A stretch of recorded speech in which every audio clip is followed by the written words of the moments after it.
I found myself in law school, I was pretty terrified. I still had a survival mindset. Like, I just got to survive this. Like, I just got to get my homework done, do good enough to just pass and survive. And then I started listening to inspiring content. And I've come to know with certainty that inspiring content transforms lives. So I began listening to certain speakers like Les Brown every morning during my commute, and it changed me.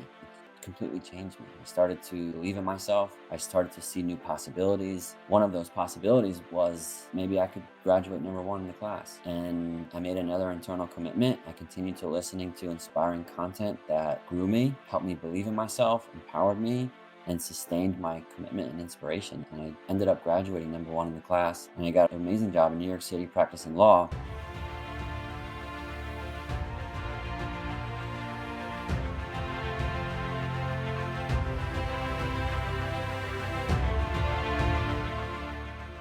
What is up, Impact Heroes? Welcome back to the show. I'm your host, Rick Ornelas.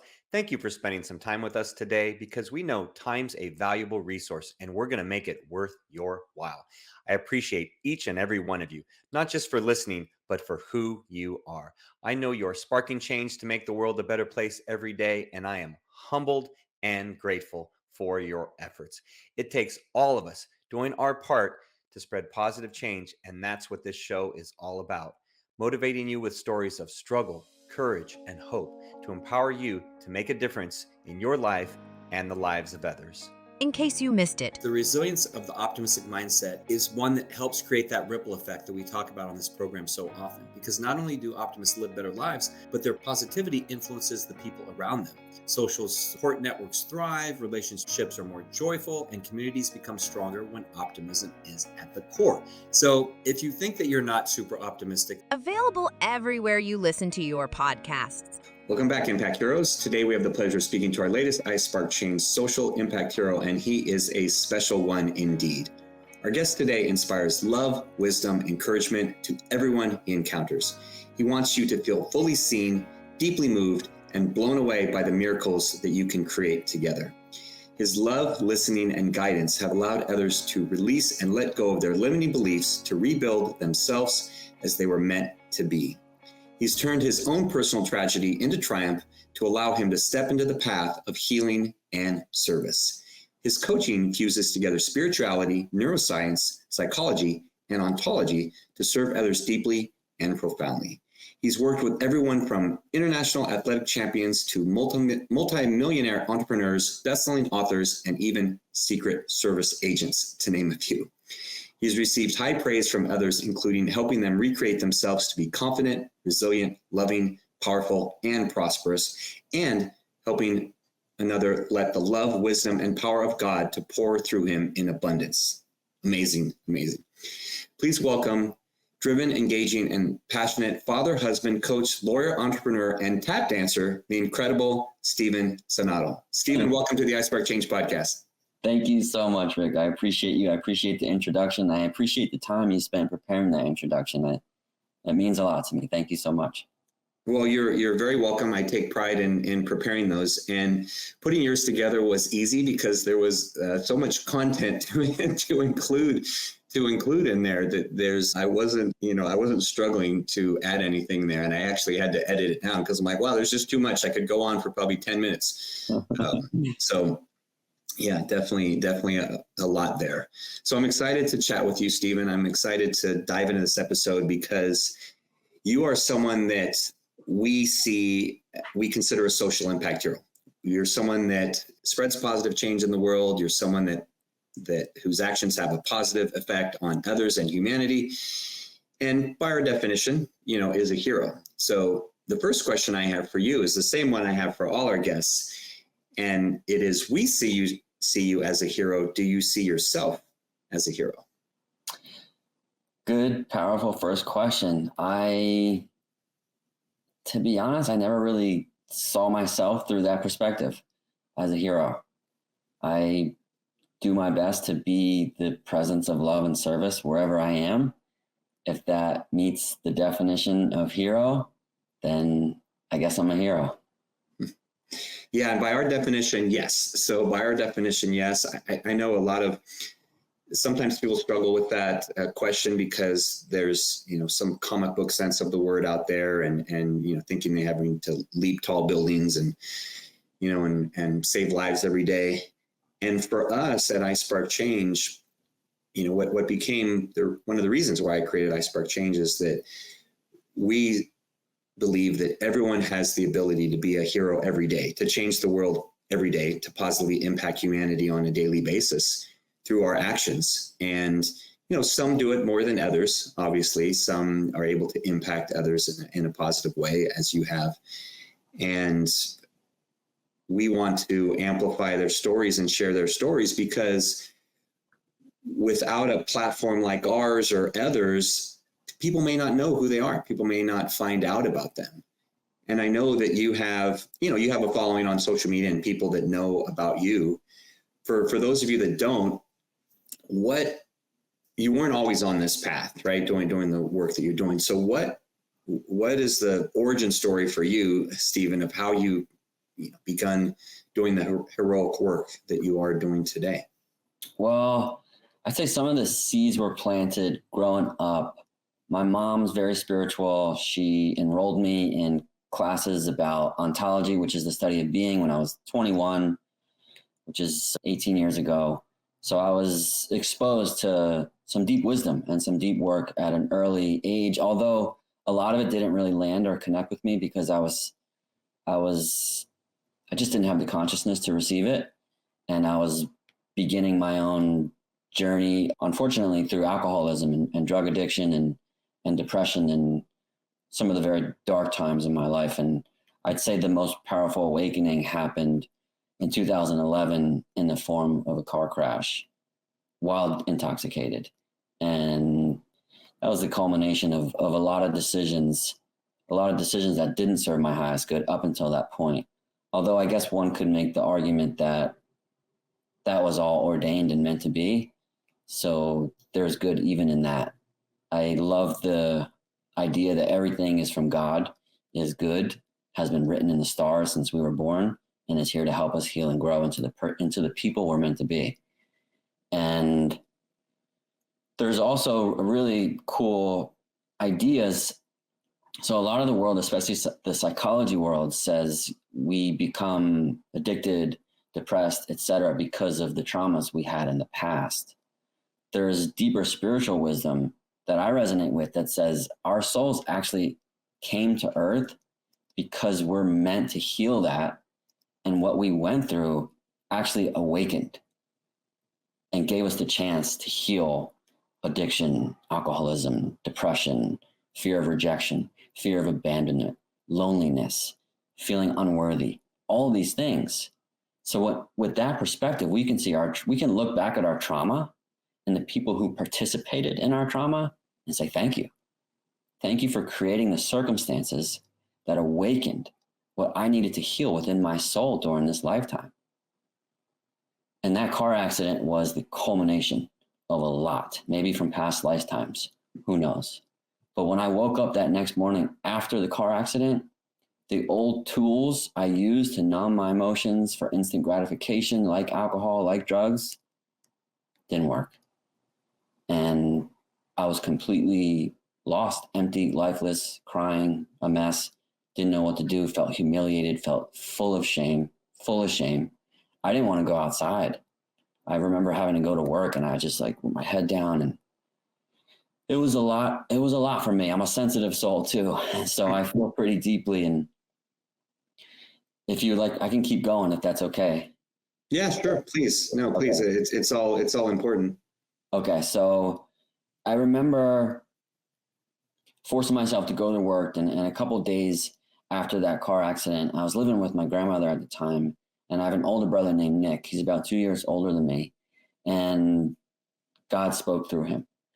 And when I say God, I mean the God or good of my understanding, of whomever's listening, understanding. I honor and respect all belief systems. God spoke through my brother Nick, and he said, you just got the smack of God. You need to make that car accident the best thing that's ever happened in your life. Woo! That just lit me up and moved me at my soul, at my heart. And I felt inspired, like really profoundly inspired like I never had before. And I was like, I made a commitment to myself. I'm going to do this. And when we make that internal commitment, there's a really powerful quote that says, commitment moves providence. Commitment moves the universe. Commitment changes our lives. And when we make an internal commitment like that from a place of love for ourselves, life changes right then and there for the better. And that's when I entered recovery. I learned about healing. I felt safe to share what I actually felt, things I did. I started to do the work. I started to make amends with people. I started to see certain things about me that didn't serve my highest good. And most importantly, I developed a relationship with the God of my understanding, and I learned about the magic of service, which is what I believe is the key to the universe and the way of miracles and the reason why we're here, to serve others using our gifts and our passions, just like you're doing right now. Yeah, I agree completely. And thank you for sharing everything about your story, Steven. And I do want to, I do want to discuss a few parts in there. So one being the belief that the story is already written, so to speak. That the story. So is that something that you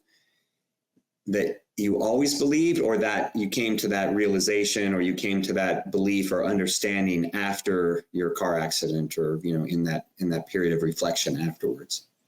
I think a part of my soul always knew that, but I wasn't conscious of it, and something I've came to believe much later on in life. Gotcha. Okay. And then in the understanding of, being grateful in essence for a traumatic experience, being grateful for those that are involved in the traumas of life and everything, was that something that, again, did that just click after you came to that realization, when you decided to change, or was that something that you had to really grow into over time? That was something I had to grow into over time. That was part of my own consciousness evolution. For a while, it was hard to look back because I would feel resentment, and I would forgive, I would resent. I would forgive, I would resent. I would forgive, I would resent. And think, why? How could that happen? How could they do that? And get caught up in these types of thought patterns, which I feel like so many of us have, to a certain degree at least. So to get to that point in my evolution where I could see, wow, like this was actually all meant to be. This is all for my soul's evolution. This is why I'm here. And everyone played their part. And every single challenge I face, I walk through, is exactly what's needed for everyone involved to heal and grow. We get that chance. And if we don't seize that opportunity, we'll get another one and another one and another one. And hopefully not too much pain is involved. Yeah, for our human nature. So the forgiveness then, is a huge component of healing. Talk about forgiving and resentment of who? Of yourself or of others, or both? Both. Great question. Yeah, both. Yeah, I think the hard one for many of us can be ourselves. We beat ourselves up. I know I beat myself up. How could I do that? There are so many good things right in front of me. It was so obvious. Why couldn't I just make that choice? I'd be so much further ahead by now. And then I start feeling behind, and then I start feeling ashamed. And it's a whirlwind of emotions that are really painful to hold space for. Mm-hmm. Yeah. Did you, in your own, obviously you were going through your own healing journey, right? That you're going through, and, maybe a little bit of that back and forth and 2 steps forward, 1 step back kind of thing. That's the role that you yourself played in that journey. How about the role of others? What role did others play in that journey? Were there some that were supportive, some that you had to distance yourself from? How did others play a role? Because so much of what we do, we realize, as human beings, we're a social tribe species. We need others to live and exist. And then obviously, the support from God, it's not, we're not on an island. And so how did it play a role for you, having others in your life, for the good or the bad? At which point? When I was going through my awakening? Yeah, when you're going through your awakening, obviously through your brother, you get this message. And then when you're going through that period of having to learn to accept the trauma and be grateful for it, and learn that, to forgive and not be resentful, Yeah, awesome question. It was a little bit of both. There were certain people that I was connected with that I stayed connected with. Those numbers did dwindle, and I was naturally drawn toward new people I was meeting who I felt were aligned with what I really wanted. And I really wanted to live a sober life. I really wanted to live a life of service and love. I wanted to learn wisdom. I wanted to talk about God. I wanted to share with people what I was feeling and feel safe in doing so.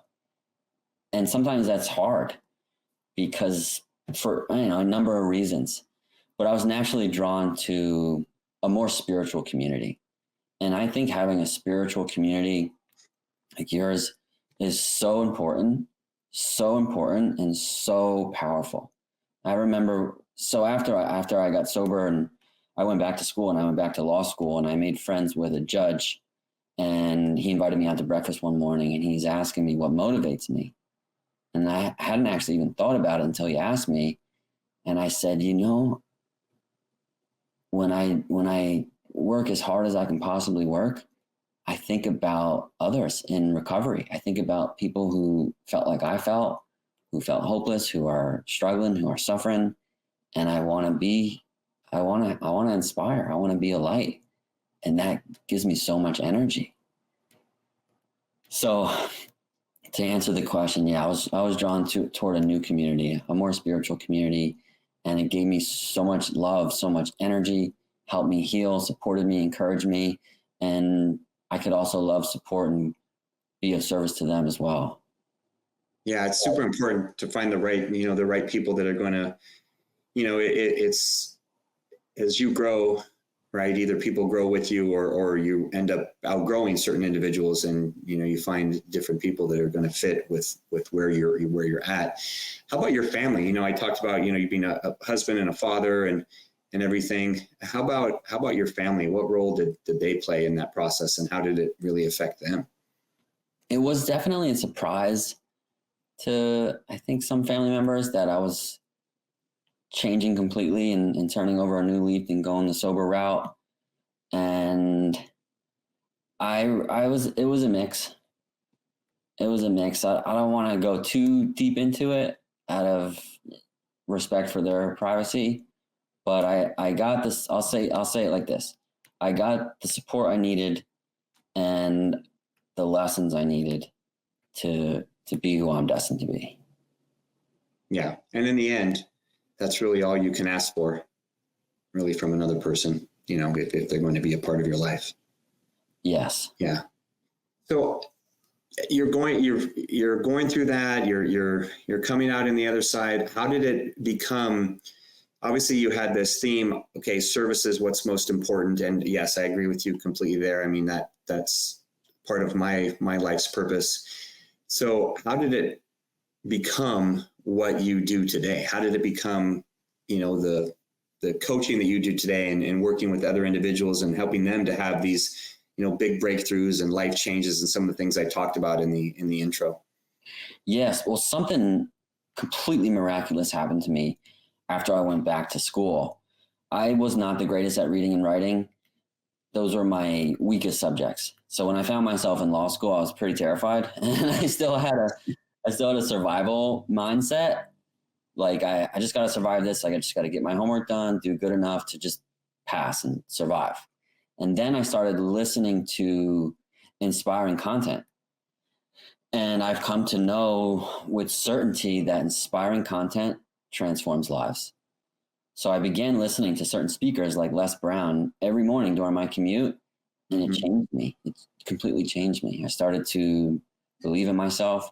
I started to see new possibilities. One of those possibilities was maybe I could graduate number one in the class. And I made another internal commitment. I continued to listening to inspiring content that grew me, helped me believe in myself, empowered me, and sustained my commitment and inspiration. And I ended up graduating number one in the class, and I got an amazing job in New York City practicing law. So I'm here, I'm like practicing law, making more money than I've ever made, but I feel not good. I knew it wasn't for me long term. So I was kind of like oh man, like, what do I do now, God? I worked so hard. I graduated number one. I got this great job. I thought this was going to be it. Everything, success, happiness, but it wasn't. And I was starting to feel pretty down and dreading going to work. So I just kind of prayed and prayed and prayed and looked and reflected. And I would keep this list of moments in my life I felt naturally really good, because I had an intuition that would lead me to my purpose eventually at some point.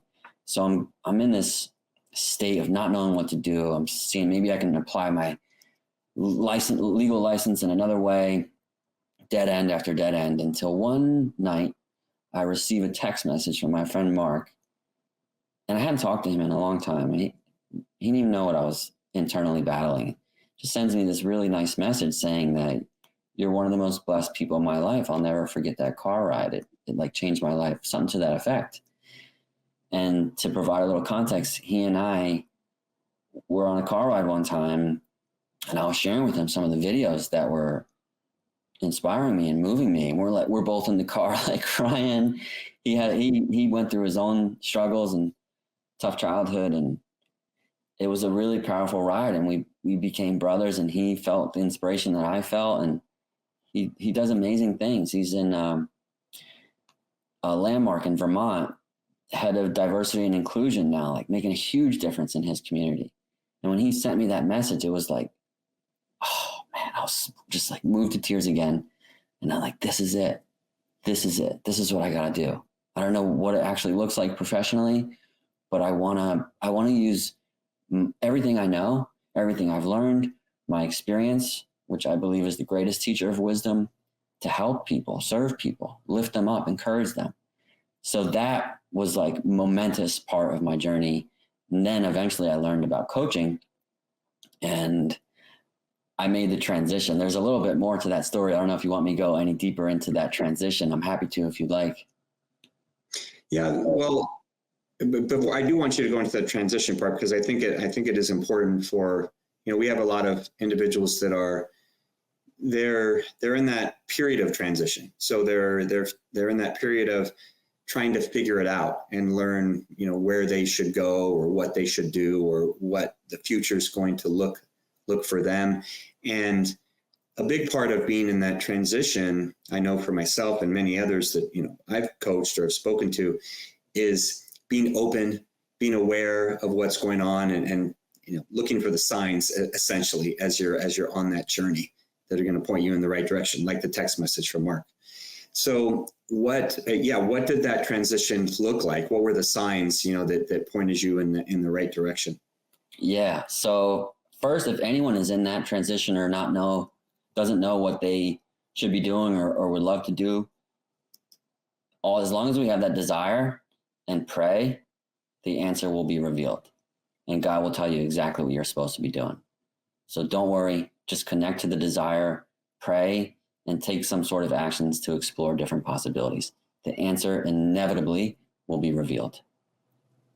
To answer the question, let's see, I have to think about this a little bit to remember.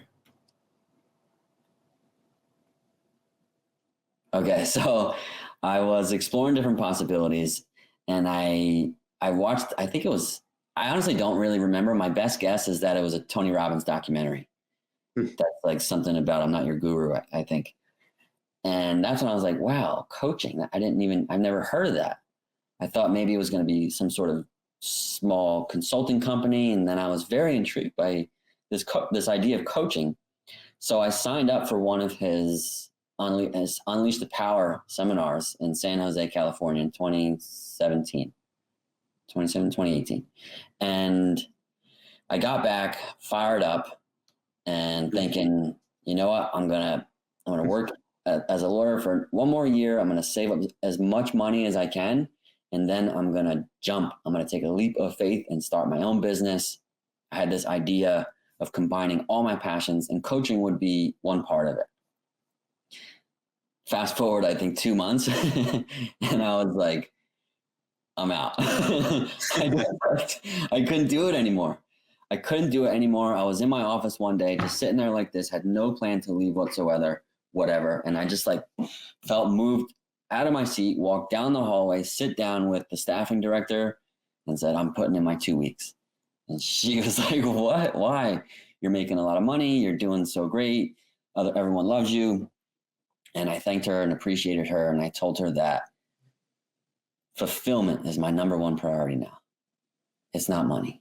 It's fulfillment. And I feel a calling and I'm going to go for it. Like, now is my time to do this. So I left. I left on, it was June 1st. It was a Friday, and I began coaching clients on June 4th. And I began studying coaching at NYU June 4th as well. And I was just coaching pro bono. I was learning, applying. And I was in a class, and the teacher did a demonstration, and it was so powerful. And I fell in love with the idea of being able to help someone change their life in a conversation. Just thought that was so powerful. If someone could talk and I could listen, then I could talk and they could listen, and their life changes. It's like, wow, what a miracle of creation. Yeah. So that's when I felt even more inspired to learn more about coaching and become as great as I could be. I applied that same work ethic to learn as much as I could, apply as much as I could. I will admit I was not so inspired and elevated and focused. I was all over, actually, because I had a lot of bills. I was living in Manhattan. Rent is not cheap there. Mm-hmm. And I felt the weight of economic insecurity big time. And I found myself 3 a.m. looking up part-time jobs. And I tried to start other get rich quick businesses that didn't work. And finally got to a point 7-8 months after I left the law firm where I just asked myself the deep questions, why am I here? What's my purpose? Mm-hmm. Are these projects actually aligned with my divine purpose or no? Like, this is my chance and I want to make the most of it. When I thought deeply, it's coaching. This, to me, coaching really well, I believe, is loving really well, because it's a heart-centered profession. It's a helping profession. Mm-hmm. You don't go into coaching because you want to get rich. People do get rich, yes, of course, and there's abundance to be manifested. And we go into this because we want to make a difference, because there's a purpose greater than us. That's why we become coaches. And when I got to that point, again, the magic of commitment happened for me, and I went all in. I hired a coach to help me. I began just focusing on coaching. I became more brave and shared more about my story, because I was afraid to, especially publicly on social media. I was just ashamed. Mm-hmm. But I found out that there's immense power in vulnerability. Found out that I wasn't alone. And I found out that my experience could help people along with the coaching tools. So that's when things started to gain traction and take off for me. And my journey since then has been profound. I've had the opportunity to work with some of the most wonderful souls I've met, who inspire me, who empower me just as much as I serve and inspire them. I mean, one of the people I had the chance to coach for a couple of years was David Kuznicki. He wrote the Project 369 series. He's one of the most incredible souls I've ever met. He has the wisdom of a sage at a remarkable age. And he has served me as much as I've served him. I've never had a client do that.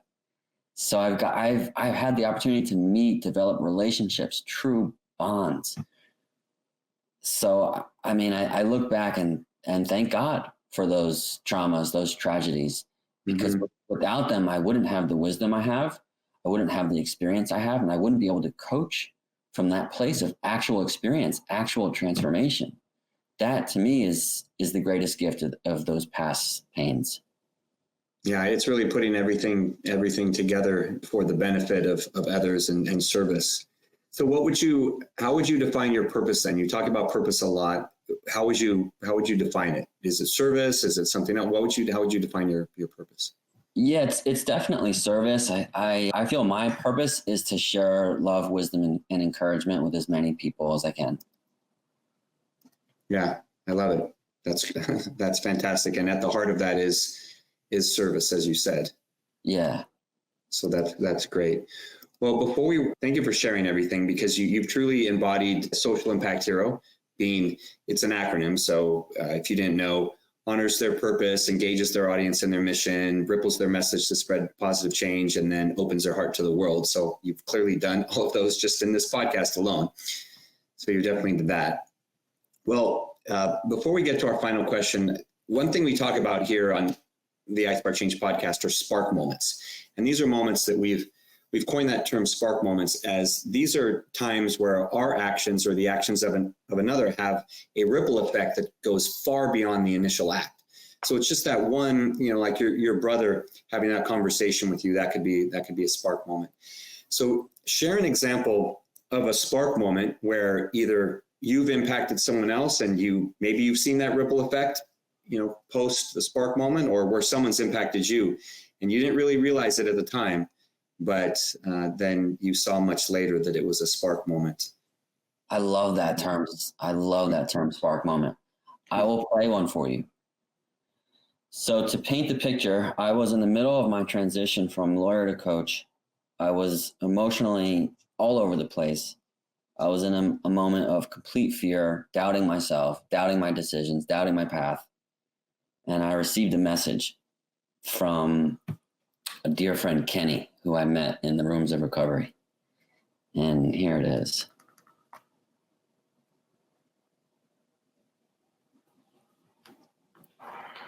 Tiny Dancer! He calls me Tiny Dancer, by the way. Sorry. Tiny Dancer! I was wondering if you're teaching your little one how to be a tiny dancer. Oh, wait, wrong voicemail. Sorry. That's great. Yeah, Sorry. We didn't get into the tap dancing. That was a recent message. He's still a light in my life. Here we go. September 18, 2018.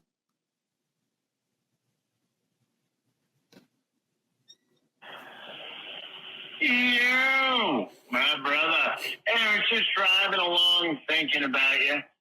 And I was thinking this move that you're making, although I'm sure it's scary, all I could think of was, if God is with us, who can stand against us? Okay? Now, why is that prevalent here? Okay? Well, you're turning your back on a very large salary to do what you think is going to better the world. So, there you go, baby. Love you. That's a great message. That's a spark moment right there. Yeah, thank you for sharing that. And I do have to say, Steven, is you're the first one to play a message as a spark moment. And we've had, 150, 60 episodes, something like that. So you're the first one to ever share the actual spark moment in audio format. So thank you for that. Yeah. Really cool. Yeah, my pleasure. I'm glad it came through. Thanks for asking. Yeah. Amazing. Yeah, very, very cool. So where can people connect with you? Where can they find out more about you? Where can they learn about, how to see what you're working on? Instagram, I'd say, is the best place. I'm most active there. I share mostly on Instagram. My handle is my name, StephenSainato. Okay, we'll make sure that link is in the show notes. Thank you very much for sharing that. I know that's how we've connected with you on iSpark Change, and you have great content there as well. So yeah, we'll be sure to share that. Well, final question here on the iSpark Change podcast, Steven, because our goal at iSpark Change is to positively impact 1 billion people within 5 years of launching our upcoming social impact social media platform, which, God willing, will happen next year. Now, we know we can't do it alone. We know we need the help of impactful leaders like yourself to show others the way, because a lot of people feel, as I once did, and maybe you as well, that they're too small to make a difference. So we value your thoughts and opinions as a social impact hero. So I want you to peer into the future, peer into our little crystal ball here, and tell me, what can the world become if everyone starts believing that they can impact our future and make a positive difference? The first step for that to happen is to believe it. And I believe it with all my heart. I think it's inevitable.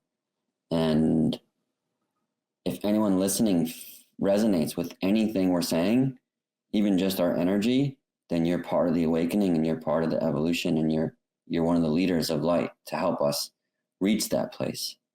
And I would say the Our collective consciousness is one that makes conflict possible. And the trick is to go within our own consciousness and heal the conflict we have there. If enough of us can do that, we're going to shift the whole thing. And when we get there, it's going to be bliss. It's going to be love. It's going to be beyond anyone's imagination. It will be the age of love. Thank you, Rick. Fantastic. Thank you very much for sharing that, Steven. That was beautiful. And thank you for taking time today to share your heart and wisdom with our audience. You came in and you over-delivered as I expected that you would. I knew that when we started with a prayer before we went on air. So your desire to support, love, and serve others is evident, and you are filled with love, compassion, and humility, and you lead with a heart of service and gratitude, which tells me you're going to continue to have success in all facets of life, and this is only the beginning of your time as a social impact hero.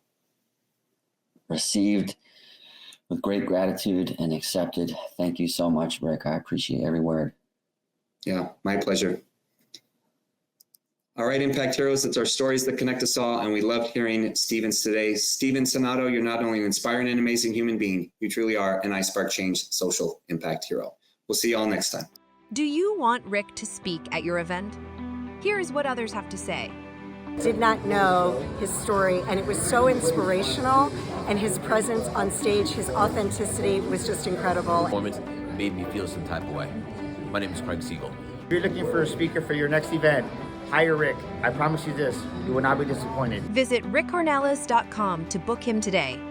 Remember, Impact Heroes, every positive action can be a spark moment that has a ripple effect that spreads far beyond the initial act. So go out there and spark change. Don't forget, if you enjoyed this episode, then please smash that 5-star rating on iTunes or Spotify and leave a review. We value your comments and we want to hear from you in the community. Thank you for listening. God bless you, and we'll see you next week on the iSpark Change podcast.